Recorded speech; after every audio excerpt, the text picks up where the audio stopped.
장기 이식을 기다리는 환자는 늘어나는 데 반해 장기 기증자는 줄어드는 불균형이 심화되고 있습니다.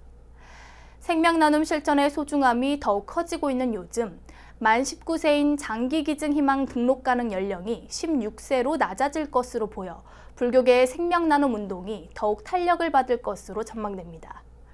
불교계의 장기 기증 운동의 현황과 과제, 앵커 리포트입니다. 장기 이식의 한 줄기 희망을 가슴에 품고 수술을 기다리는 환자는 현재 3만 7천여 명.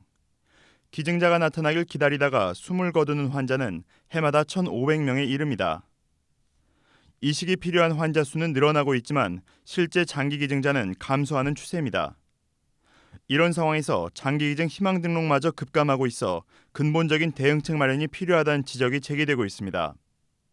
이런 어려움 속에 불교계 장기기증 운동단체인 생명나눔 실천본부는 올해 상반기 장기기증 희망등록 모집 목표를 초과 달성하는 성과를 올렸습니다. 또 조혈모세포 희망자도 지난해 같은 시기에 비해 10% 이상 늘어난 2,400여 명이 올해 들어 신규 등록했습니다.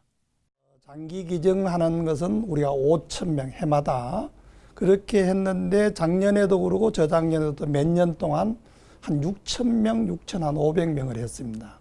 이제 열심히 직원들이 해가지고 초과 달성을 했는 거죠, 말하면은. 그래서 이번 한 9월 달 정도 되면은 100% 달성을 할 수 있지 않겠나. 생명나눔 실천본부는 장기기증이 갖는 부정적 인식을 개선하고 장기기증에 대한 정확한 정보 전달과 홍보를 통한 기증 희망 등록 모집에 주력했습니다.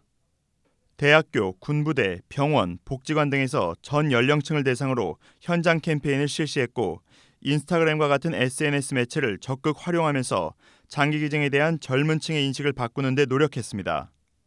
특히 서울과 부산의 운전면허 시험장에서 상시 운영한 장기 조직 기증 홍보 부스에서만 상반기에 550여 명으로부터 장기 기증 서약을 받았습니다. 생명나눔 실천본부의 상반기 장기 조직기증 희망등록 모집 인원은 4,106명으로 이는 한 해 목표의 82.1%에 해당하는 수치입니다. 연령대별 눈높이에 맞춘 홍보 전략과 한 장의 서약서로도 직접 찾아가서 받는 발품이 어우러진 결과물이라고 본부는 자평했습니다.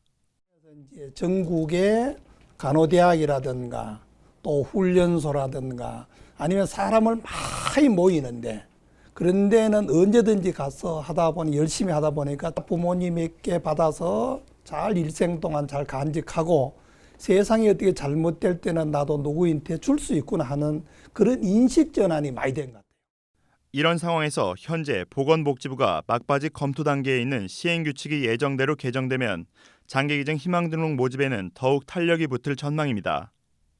시행규칙은 기존 만 19세였던 장기기증 희망등록 가능 연령을 만 16세로 하향 조정하는 내용으로 이제 고등학생들도 부모 동의 없이 장기기증을 서약할 수 있습니다. 시행규칙 개정에 맞춰 생명나눔 실천본부는 오는 19일 학교법인 강동학원 산하 학교 학생들을 대상으로 장기기증 홍보활동을 계획하고 있으며 향후 학내 동아리를 구성해 자연스럽게 장기기증에 동참하는 문화가 정착될 수 있도록 한다는 계획입니다. 그 장기를 준다는 게 어렵습니다. 그렇지만은 여러분들이 세상을 깨끗하게 살아가고 건강하게 살아가더라도 혹시 잘못되면은 여러분들 용기 있게 한 생명을 살리는 겁니다. 물론 뭐 제보시도 있고 또 부처님의 참다운 말씀을 전해주는 것도 있지만 그 중에서 한 생명을 살린다. 그보다 더 은인이 어디 있겠습니까?